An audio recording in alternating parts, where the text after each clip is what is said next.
Hi, I'm Chris Luchini, Chair of the Libertarian Party of New Mexico. This episode is entitled Political Violence is the Idiotic Act of Profoundly Stupid People.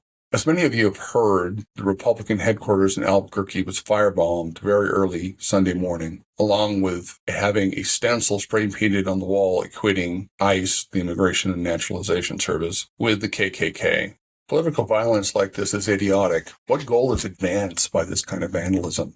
Assuming that the perpetrators were anti-Republican or anti-Trump, do they think that this will make their political opponents less dedicated to furthering their political goals? Do they think that Trump will notice this act and be dissuaded from continuing to carry out his profoundly illegal campaign of imprisonment and deportation of immigrants? I don't think so, and no rational person does. Political violence is corrosive to civil society. A society that falls to the level that discourse, persuasion, the legal system, and orderly elections fail the political process, and violence is used instead, will descend into anarchy, and not the good kind.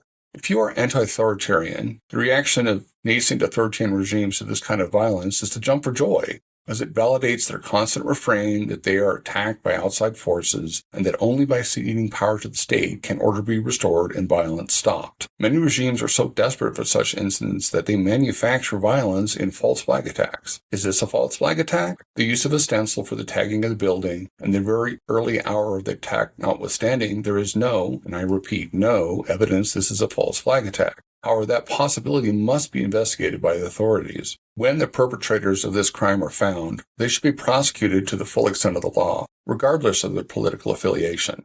Political violence must be nipped in the bud. It must not be allowed to start, because if it gets a toehold, it will spread like wildfire with act and retributions for act. This will spread throughout society and destroy anything resembling a functioning society. This is Chris Luchini for the Libertarian Party of New Mexico, back next week with hopefully a less depressing topic.